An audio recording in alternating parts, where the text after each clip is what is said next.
Financial statements हमने start किया था चैप्टर, और फाइनेंशियल स्टेटमेंट्स तक पहुंचने के लिए हमने कल सारे बेसिक्स पढ़े हैं। ठीक है, क्वेश्चन अभी तक एक भी नहीं किया है। क्या क्या बेसिक्स हमने कल कवर किए थे? सबसे पहले तो अकाउंटिंग मेथड को इमेजिन करो कि हमने कौन कौन सी अकाउंटिंग मेथड फॉलो की थी। कल मैंने एक ही अकाउंटिंग मेथड डिस्कस की थी, वो ये थी कि ट्रेडिशनल अकाउंटिंग मेथड क्या होती है, जिसमें जर्नल बनाते हैं, जो हमारी प्राइमरी बुक है। सबसे पहले यही बुक जनरेट होती है, उसके बाद फिर हम लेजर्स बनाते हैं जर्नल की हेल्प से। ये चैप्टर हम दोनों कर चुके हैं, जर्नल भी पढ़ चुके हैं, लेजर भी पढ़ चुके हैं। ट्रायल बैलेंस, ये चैप्टर भी हमारा कवर हो गया है। ट्रायल बैलेंस में क्या होता है, समरी हो जाती है। लेजर के अकाउंट के जो बैलेंस कैरिड डाउन निकलते हैं, उन बैलेंस कैरिड डाउन की हेल्प से, वो दो ही नेचर के होते हैं, या तो डेबिट या क्रेडिट, तो डेबिट क्रेडिट दो कॉलम बनाते हैं और दोनों कॉलम इक्वल मैच होने चाहिए, ये होता है trial balance. Financial statements trial balance के बाद प्रिपेयर किए जाते हैं। फाइनेंशियल स्टेटमेंट्स भी ईयर एंड पे प्रिपेयर किए जाते हैं, ट्रायल बैलेंस भी ईयर एंड पे प्रिपेयर किया जाता है। इसमें किसी को कोई कंफ्यूजन है कि ये दोनों ईयर एंड पे प्रिपेयर किए जाते हैं? बोलो।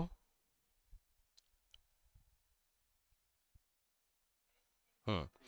हाँ, इसीलिए मैंने कल कहा था फाइनेंशियल स्टेटमेंट के किसी भी स्टेटमेंट में हमें डेट का कॉलम नहीं बनाना है, ये at the year and prepare किए जाते हैं, इस बात को ध्यान रखो, ईयर एंड पे। ठीक है, फाइनेंशियल स्टेटमेंट में दो स्टेटमेंट बनाते हैं हम, एक परफॉर्मेंस स्टेटमेंट और एक पोजीशन स्टेटमेंट। यहीं से रिदम नया टॉपिक शुरू हो रहा है। तो परफॉर्मेंस स्टेटमेंट और पोजीशन स्टेटमेंट के क्या नाम होते हैं? परफॉर्मेंस स्टेटमेंट का नाम है प्रॉफिट एंड लॉस अकाउंट, और पोजीशन स्टेटमेंट का नाम है बैलेंस शीट। तो पी एंड एल अकाउंट और बैलेंस शीट प्रिपेयर करते हैं हम, इन दोनों के कॉम्बिनेशन को ही फाइनेंशियल स्टेटमेंट कहा जाता है। P and L account plus balance sheet, ये दोनों मिलकर फाइनेंशियल स्टेटमेंट कहलाते हैं। दोनों ईयर एंड पे प्रिपेयर किए जाते हैं।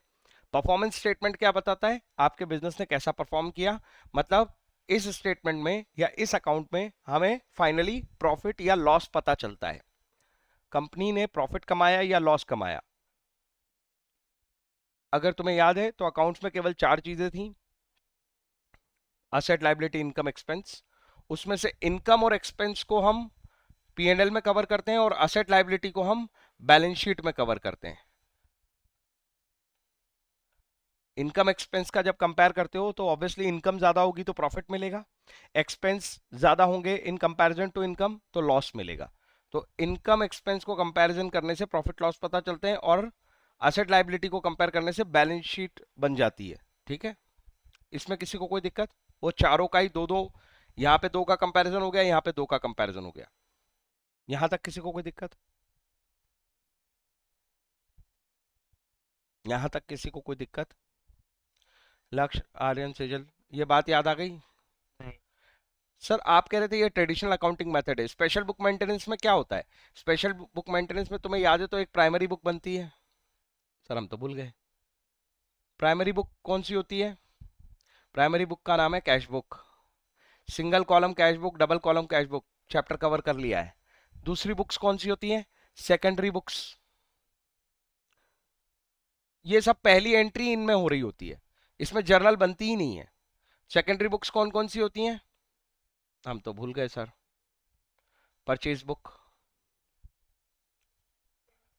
Purchase return book, sales book, sales return book, और एक बुक होती थी, बताओ, जर्नल प्रॉपर।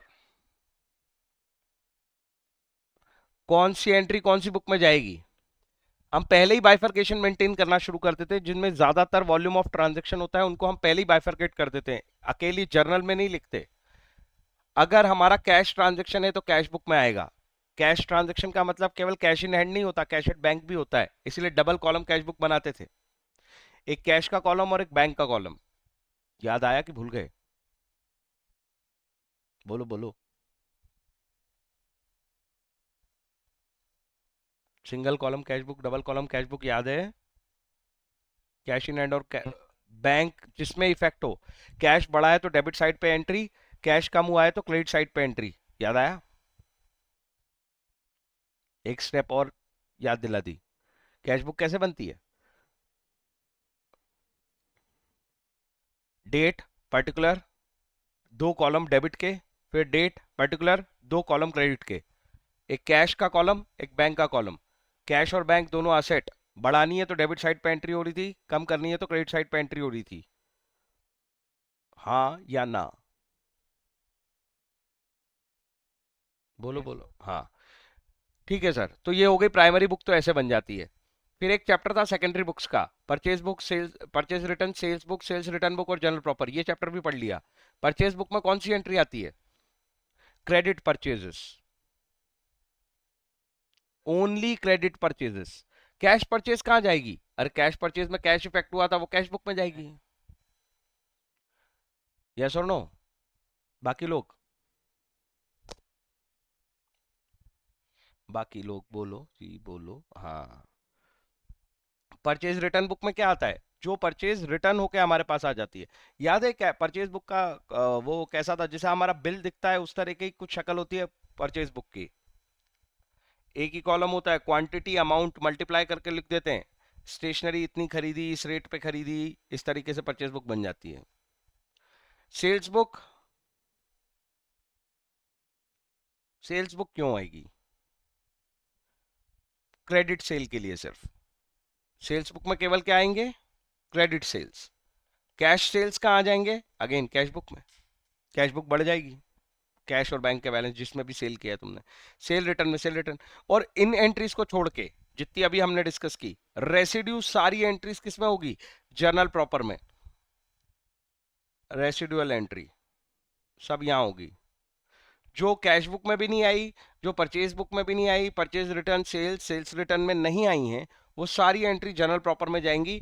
और जनरल प्रॉपर कैसी बनती है? जैसे जनरल, ये जनरल बुक बनती है वैसे ही जनरल प्रॉपर बनती है। याद आ रहा है कि भूल गए हो ये सब? थोड़ा थोड़ा याद आ रहा है कि बिल्कुल भूल गए हो? बताओ।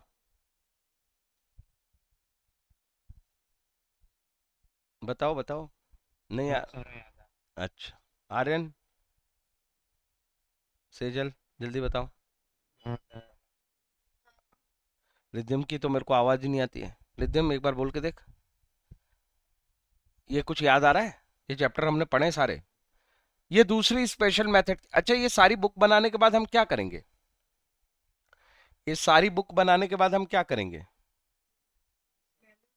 हाँ रिद्धिम आई आवाज, रिद्धिम आ गई आवाज हाँ। सारी बुक बना ली, फिर क्या करेंगे? हाँ तेरी आवाज मैंने सुनी नहीं सेजल, फिर से बोल।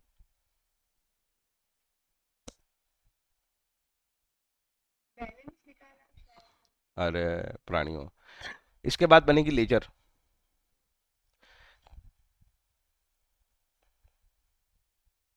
इसके बाद क्या बनेगी? लेजर।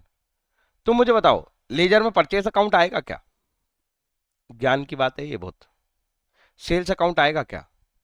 हाँ या ना? लेजर में परचेज और सेल्स अकाउंट आएंगे क्या? मना कर रहे हो? मना कर रहे हो सब? हाँ या ना? जल्दी बोलो।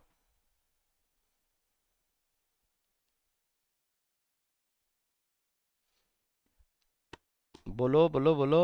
Aryan, Sejal, purchase account sales account ledger में बनाओगे क्या?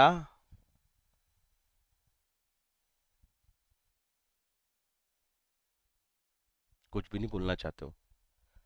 बनाओगे? सर कैसे आएगा परचेस अकाउंट? आपने क्रेडिट परचेज यहाँ ले ली, कैश परचेज कैश बुक में ले ली। पता है परचेस अकाउंट में या कैश वाली एंट्रीज रिफ्लेक्ट होंगी? क्यों होंगी sir? Cash book debit credit करके बनी थी लेजर में, ये नहीं बनी थी। ये डेबिट क्रेडिट करके नहीं बनी है परचेस बुक, कैश बुक बनी थी डेबिट क्रेडिट करके। तो वो जो कैश सेल हुई थी उसकी जो इम्पैक्ट थे वो दो जगह जाने हैं। अरे जाने हैं कि नहीं जाने?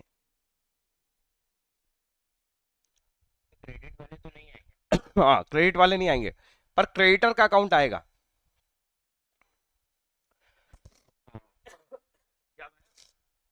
डेटर का अकाउंट आएगा, सैलरी, रेंट, सब आएंगे।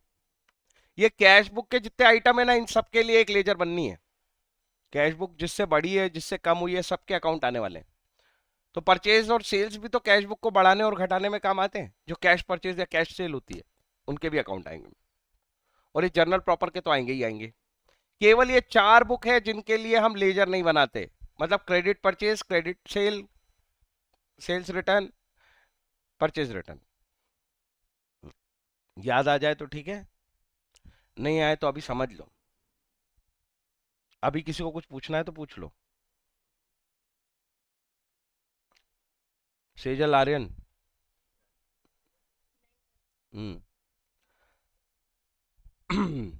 तो यही बात है, प्राइमरी और सेकेंडरी बुक बनने के बाद लेजर्स बनती हैं, फिर ये प्राइमरी, सेकेंडरी और लेजर सब मिला के फाइनली ट्रायल बैलेंस बनता है, और ट्रायल बैलेंस के बाद तो यही कहानी है कि फाइनेंशियल स्टेटमेंट बनता है। तो मेथड चाहे जो हो, फाइनल आंसर में कोई अंतर नहीं होते। या तो आप प्राइमरी सेकेंडरी बुक्स बना के आ रहे होते हो, या आप जर्नल, लेजर, ट्रायल बैलेंस बना के आ रहे होते हो।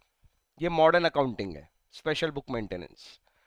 क्योंकि जो ह्यूज ट्रांजेक्शन होते हैं वो इन बुक्स में ही कवर हो जाते हैं, जनरल प्रॉपर केवल रेसिड्यू ट्रांजेक्शन के लिए रह जाती है। तो इन्फॉर्मेशन को क्लासिफाई करना या इन्फॉर्मेशन को अंडरस्टैंड करना आसान होता है इन मेथड्स में।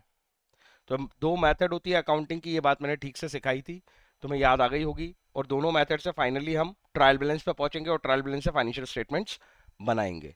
किसी का कोई सवाल है तो पूछो।